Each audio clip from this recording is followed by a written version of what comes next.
ما يلفظ من قول إلا لديه رقيب عتيد. Tidak ada suatu kata yang diucapkannya, melainkan ada di sisinya malaikat pengawas yang selalu siap mencatat.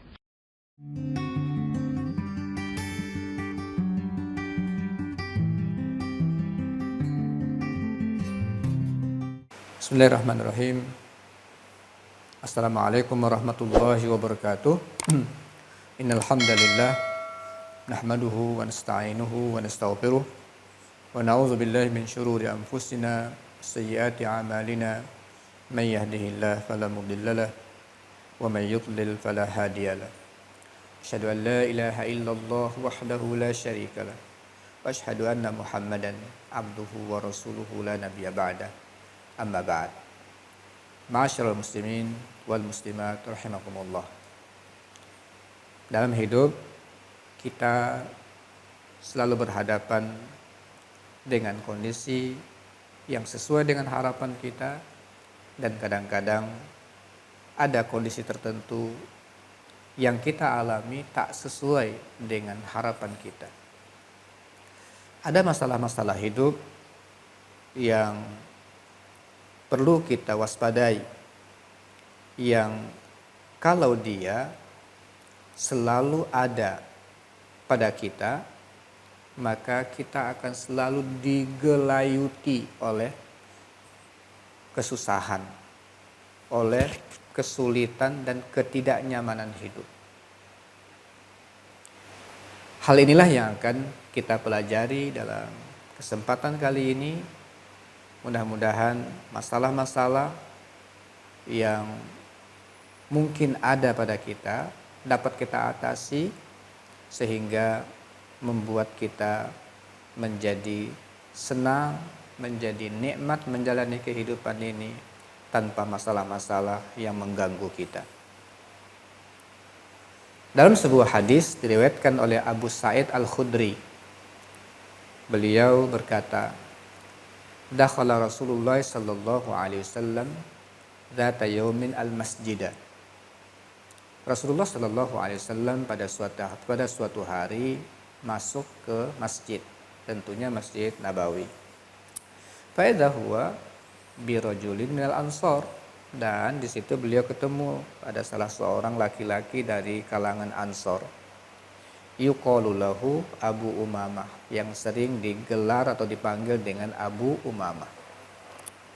Faqal, lalu Rasulullah menyapa Abu Umamah ini, ya Umamah, mali araka jalisan fil masjid fi ghairi waqtis shalah. Umamah, kenapa aku kok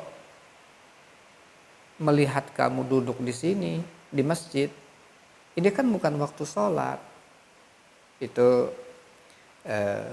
pertanyaan Rasul, karena nggak biasa sahabat-sahabat yang lain beraktivitas mencari kehidupan, penghasilan. Abu Umamah sedang berada di dalam masjid sendirian. Qala, Abu Umamah menjawab, humumun lazimatni wa duyunun ya Rasulullah. Humumun lazimatni wa duyunun ya Rasulullah. Kalau bahasa kita, galau parah nih Rasul, lagi galau tingkat tinggi nih Rasul, dan duyun, hutang yang cukup besar wahai Rasul, ada hutang. Qala, lalu Rasul bersabda kepada beliau, afala u'allimuka kalaman, afala u'allimuka kalaman, idza anta qultahu azhaba azza wa jalla hammaka wa qada anka dainaka. Maukah aku ajarkan kepada engkau kata-kata yang apabila engkau ucapkan itu, Allah akan hilangkan rasa gundahmu dan Allah akan hilangkan, Allah akan lunaskan hutang-hutangmu. Qala, Abu Umamah langsung jawab, qultu bala ya Rasulullah, mau benar wahai Rasul, senang aku. Qala idza asbahta qul idza asbahta wa idza amsayta.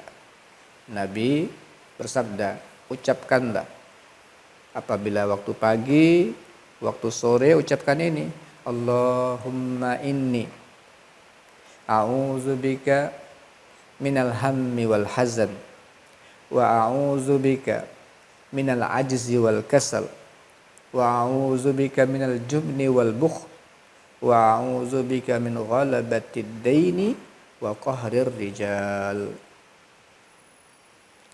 Ucapkanlah setiap pagi dan setiap petang, kata Rasul, Allahumma inni a'udzubika minal hammi wal hazan. Ya Allah, sungguhnya aku berlindung kepadamu dari ham dan hazan. Aku berlindung kepadamu dari ham dan hazan. Ham itu penyakit jiwa, ya, kejiwaan yang ada kekhawatiran tentang masa depan yang tidak jelas, ya, sehingga terganggu dirinya, mikirkan gimana nanti ini, bagaimana nanti aku ini, bagaimana anakku, bagaimana suamiku, bagaimana, mikirin masa depan yang tidak jelas. Itu namanya ham.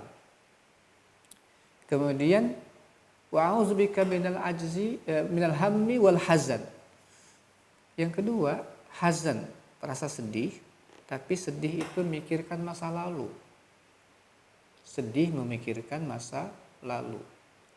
Bahkan ketika sedih itu berlarut-larut akan sampai ke tingkat trauma. Ya. Dia memikirkan masa lalu, trauma, dia akhirnya dia ketakutan untuk menatap masa depannya. Ini namanya hazan. Yang kedua, yang jenis kedua nanti, kelompok kedua, ini Allahumma inni a'udzubika minal hammi wal hazan. Setelah itu wa'udzubika minal ajzi wal kasal. Aku berlindung kepada Engkau ya Allah dari al-ajz, dari merasa tidak mampu, wal kasal, dan malas. Wa'udzubika minal jubni wal bukhl, dan aku berlindung kepadamu dari sifat pengecut dan bakhil. Wa'udzubika min ghalabatid daini wa qahrir rijal, dan aku berlindung kepada Engkau dari lilitan hutang dan di bawah kendali orang lain. Ma'asyiral muslimin wal muslimat rahimakumullah. Hadis yang diajarkan oleh Rasulullah kepada Abu Umamah ini untuk diamalkan setiap pagi dan petang.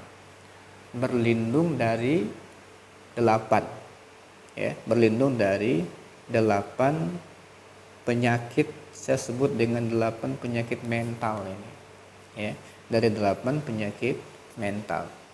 Ini diajarkan sama Rasul kepada Abu Umamah yang sedang dilanda kegalauan hebat dan sedang mendapatkan atau memiliki hutang. Ma'asyiral muslimin wal muslimat rahimakumullah. Kalau kita ingin melihat, ya, hadis ini, kita akan bisa menyimpulkan bahwa hadis ini bisa kita bagi dan pilah-pilah kepada beberapa faktor. Yang pertama adalah faktor akal dan kejiwaan, ya, faktor akal dan faktor kejiwaan. Itu di situ ada ham, ada hazan, ada jubun, ada bukhul. Ham tadi rasa galau dan gelisah hadapi masa depan. Kemudian hazan, pengaruh masa lalu yang terlalu dipikirkan. kemudian jubun, pengecut, dan yang keempat adalah bukhul atau bakhil. Kalau kita ingin memikirkan masalah ini, ya, ham dan hazan akan membuat manusia sibuk dengan kegelisahan dan kesedihan. Akhirnya dia ragu-ragu untuk mencoba melangkah ke masa depan, trauma dengan kejadian yang pernah menimpanya pada masa lalu. Ini yang akan membuat nanti orang akhirnya mengalami berikutnya, yaitu Allahumma inni a'udzubika minal hammi wal hazan wa a'udzubika minal ajzi wal kasal, nanti merasa ajiz dan kasal. Ya. Nah, sebelumnya kita melihat ada faktor-faktor akal dan kejiwaan, di antaranya adalah jubun, pengecut. Pengecut ini membuat orang tidak punya keberanian untuk mencoba, sehingga idenya mati prematur. Jadi orang pengecut ini mati berkali-kali, ya, baru mau nyoba nggak berani gitu ya. Akhirnya baru terpikir ada ide-ide bagus, nggak usah dah, mundur lagi, ya, baru punya ide mati lagi. Itu namanya jubun, pengecut. Kemudian bukhul juga penyakit bakhil ini, sehingga dia tidak kreatif, takut sekali untuk memberikan ilmu kepada orang, memberikan harta yang dia miliki, takut sekali begitu. Ketakutan itu. Nah, ini akan masuk pintu setan yang akan menakut-nakuti orang. Jangan, nanti kamu akan kehilangan ide, kamu akan kehilangan harta. Takut-takuti lagi, akhirnya makin dia nggak berani. Nah, ini padahal kalau dia berinfak, nanti akan terjadi lagi. Allah kasih dia ide-ide besar untuk semakin berkreasi, mendapatkan yang terbaik, bahkan rezeki-rezeki yang tidak disangka-sangka. Tadi ada faktor kejiwaan, ya, dan ada faktor fisik yang juga disebutkan dalam hadis ini, yang kita minta ada penyakit yang bisa bersinggungan dengan fisik kita, yang diajarkan oleh Rasul untuk kita hindari, yaitu ajaz dan kasal. Ajaz ini adalah penyakit yang menyerang seseorang karena memang dia punya kekurangan. Jadi secara fisik dia itu ada kekurangan. Nah, tetapi kekurangan ini pasti ada kelebihan pada manusia. Ya, tetapi dia mikirkan terus kekurangannya itu, dan dia tidak pernah membaca apa kelebihan yang dimilikinya. Itu namanya ajaz namanya. Merasa nggak punya potensi, ya, merasa seperti tidak punya potensi. Nah, nanti kalau dalam bahasa Arab ajaz itu dekat dengan ajus. Ajus itu kakek-kakek, nenek-nenek sudah nggak bisa ngapa-ngapain. Padahal dia masih anak muda, masih seharusnya produktif, tapi nggak bisa, nggak memiliki apa-apa. Ini kalau anak muda kena begini, ini bahaya, mematikan. Ya, nggak merasa punya potensi. Nah, di Pontianak ini ada penyakit ajaz ini yang bahaya. Ya. Dia mengatakan begini istilahnya, apalah kami ini. Nah, itu orang Pontianak itu. Ya. Bahasanya apalah kami ini. Nah, ini bahasa-bahasa yang merasa dia nggak punya apa-apa. Kemudian kasal. Kalau kasal malas ini sebenarnya dia memiliki potensi, tetapi dia kehilangan keinginan atau motivasi. Itu namanya kasal. Ini penyakit menimpa seorang bukan karena ada kekurangan pada dirinya, tapi mogok gara-gara tidak ada motivasi. Nah, ini juga adalah penyakit yang berbahaya. Akibat daripada 6 penyakit yang ada di atas, yang mempengaruhi akal, jiwa, dan fisik tadi itu, itu akan berdampak kepada faktor eksternal. Yaitu muncul namanya ghalabatud dain. Orang menjadi terlilit hutang. Apa hubungannya begitu? 6 penyakit yang di atas tadi, ya, 6 penyakit di atas tadi dengan ghalabatud dain, terlilit hutang. Ma'asyiral muslimin wal muslimat rahimakumullah, ternyata rasa sedih yang menghadapi masa depan, rasa sedih memikir-mikirkan selalu masa lalu, itu membuat orang gak produktif, habis waktunya dengan kesedihannya. Gak bisa dia berpikir secara normal. Kemudian ajus dan kasal, merasa nggak punya potensi, atau punya potensi tapi kehilangan motivasi, nggak ada yang bisa dihasilkan. Jubun wal bukhul, pengecut, nggak berani mencoba, bakhil, nggak berani untuk lebih menantang lagi, melakukan pekerjaan-pekerjaan yang lebih hebat lagi dengan memberikan sesuatu yang tidak banyak untuk mendapatkan sesuatu yang lebih besar lagi, dia nggak berani. Akhirnya penyakit-penyakit ini membuat orang menjadi tidak produktif. Ketika dia tidak produktif, padahal kebutuhan sehari-hari, kebutuhan diri, kebutuhan keluarga, kebutuhan sosial itu selalu akan dijalaninya, maka untuk memenuhi kebutuhannya akhirnya dia harus berhutang. Nah, ketika hutang terus berhutang, kemudian penghasilan kecil bahkan tidak ada penghasilan, maka akan terjadi namanya ghalabah. Ghalabah itu artinya dia dikalahkan oleh hutang. Dia sudah dikalahkan oleh hutang. Terus, nah ketika sudah dikalahkan oleh hutang, maka akan terjadi yang terakhir, yaitu qahrur rijal. Dia akan dikuasai oleh orang. Dia akan dikuasai oleh orang sehingga dia nggak bisa ngapa-ngapain. Ya, dia akan selalu dikuasai oleh orang. Karena apa? Karena hutang-hutangnya itu dia akan diperintahkan ini, diperintahkan itu, dia nggak bisa ngapa-ngapain lagi. Ya, bahkan takut untuk bertemu dengan orang lain.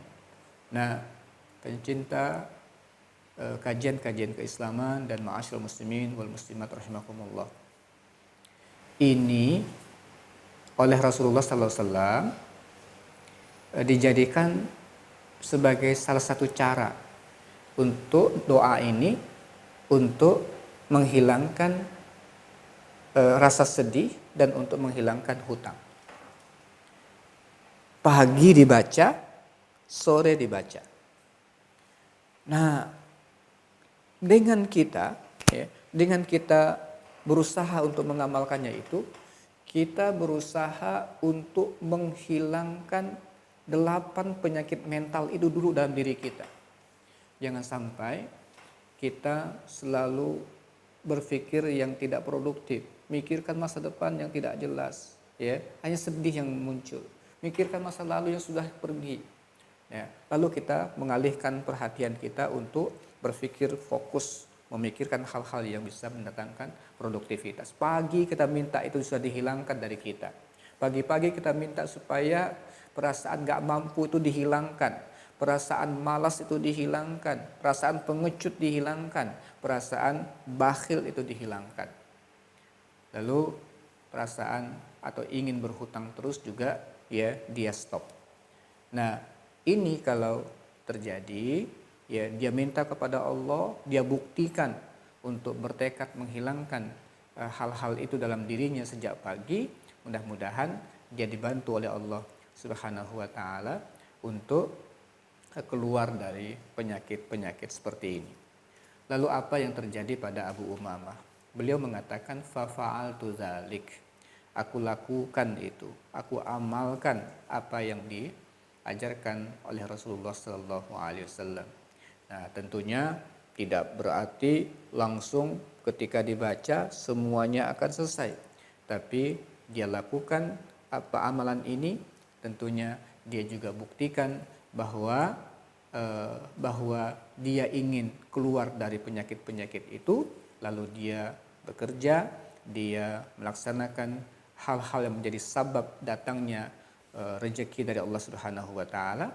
Lalu apa yang terjadi? Fa'azhaballahu azza wa jalla hammi wa qada anni daini.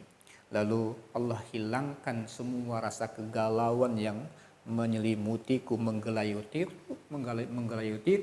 dan akhirnya hutangku pun akhirnya Allah hilangkan dari diriku.